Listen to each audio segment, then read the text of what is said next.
This region, surely, is not of the earth. Was it not dropped from heaven? Not a grove, citron or pine or cedar, not a grot sea-worn and mantled with a gadding vine, but breathes enchantment.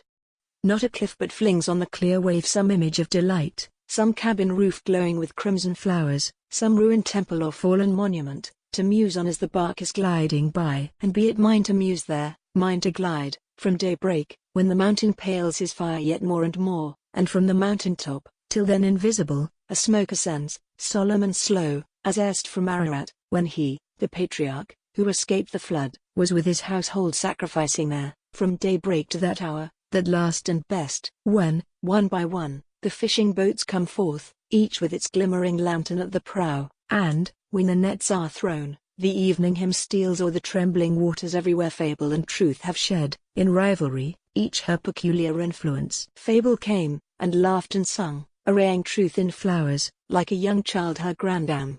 Fable came, earth, sea and sky reflecting, as she flew, a thousand colors not their own, and at her bidding, lo, a dark descent to Tartarus, and those thrice happy fields, those fields with ether pure and purple light ever invested, scenes by him portrayed, who here was wont to wander, here invoke the sacred muses, here receive, record what they revealed, and on the western shore sleeps in a silent grove, o'erlooking thee, beloved Parthenope.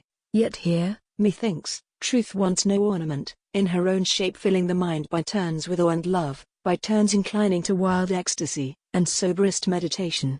Here the vines wed, each her elm, and o'er the golden grain hang their luxuriant clusters, checkering the sunshine, where, when cooler shadows fall, and the mild moon her fairy network weaves, the lute, or mandolin, accompanied by many a voice yet sweeter than their own, kindles, nor slowly, and the dance displays the gentle arts and witcheries of love, its hopes and fears and feignings, till the youth drops on his knee as vanquished, and the maid, her tambourine uplifting with a grace, nature's and nature's only, bids him rise. But here the mighty monarch underneath, he in his palace of fire, diffuses round a dazzling splendor. Here, unseen, unheard, opening another Eden in the wild, his gifts he scatters, save, when issuing forth in thunder, he blots out the sun, the sky, and, mingling all things earthly as in scorn, exalts the valley, lays the mountain low, pours many a torrent from his burning lake, and in an hour of universal mirth, what time the trump proclaims the festival, buries some capital city, there to sleep the sleep of ages, till a plough, a spade disclose the secret, and the eye of day glares coldly on the streets, the skeletons, each in his place, each in his gay attire, and eager to enjoy. Let us go round, and let the sail be slack, the course be slow, that at our leisure, as we coast along, we may contemplate, and from every scene receive its influence. The common towers, there did they rise, sun-gilt, and here thy groves, delicious bough. Here, what would they not? The masters of the earth, unsatisfied, built in the sea, and now the boatman steers o'er many a crypt and vault yet glimmering, or many a broad and indestructible arch, the deep foundations of their palaces, nothing now heard ashore, so great the change, save when the sea mew clamors, or the owl hoots in the temple. What the mountainous isle, seen in the south? 'Tis where a monster dwelt, hurling his victims from the topmost cliff, then, and then only merciful, so slow, so subtle were the tortures they endured. Fearing and feared he lived, cursing and cursed, and still the dungeons in the rock breathe out darkness, distemper. Strange, that once O vile should from his den strike terror through the world, should, where withdrawn in his decrepitude, say to the noblest, be they where they might, go from the earth. And from the earth they went. Yet such things were, and will be, when mankind, losing all virtue, lose all energy, and for the loss incur the penalty, trodden down and trampled. Let us turn the prow, and in the track of him who went to die, traverse this valley of waters, landing where a waking dream awaits us.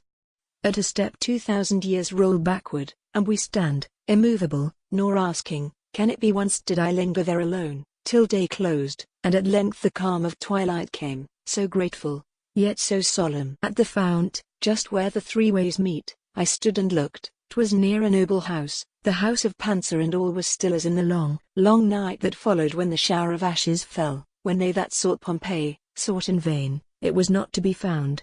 But now a ray, bright and yet brighter, on the pavement glanced, and on the wheel track worn for centuries, and on the stepping stones from side to side, o'er which the maidens, with their water urns, were wont to trip so lightly.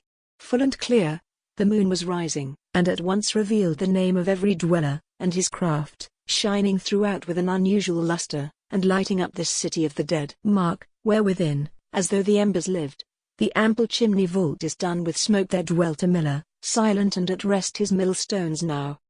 In old companionship still do they stand as on the day he went, each ready for its office, but he comes not. And here, hard by, where one in idleness has stopped to scrawl a ship, an armed man, and in a tablet on the wall we read of shows ere long to be, a sculptor wrought, nor meanly, blocks, half chiseled into life, waiting his call. Here long, as yet attests the trodden floor, an olive merchant drew from many an earthen jar, no more supplied, and here from his vintner served his guests largely, the stain of his overflowing cups fresh on the marble. On the bench, beneath, they sate and quaffed and looked on them that passed, gravely discussing the last news from Rome. But lo, engraven on a threshold stone, that word of courtesy, so sacred once, hail. At a master's greeting we may enter, and lo, a fairy palace.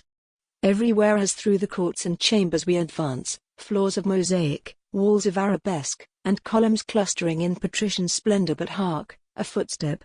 May we not intrude? And now, methinks, I hear a gentle laugh, and gentle voices mingling as in converse, and now a harp string is struck carelessly, and now, along the corridor it comes, I cannot err, a filling as of baths. Ah no, 'tis but a mockery of the sense, idle and vain. We are but where we were, still wandering in a city of the dead,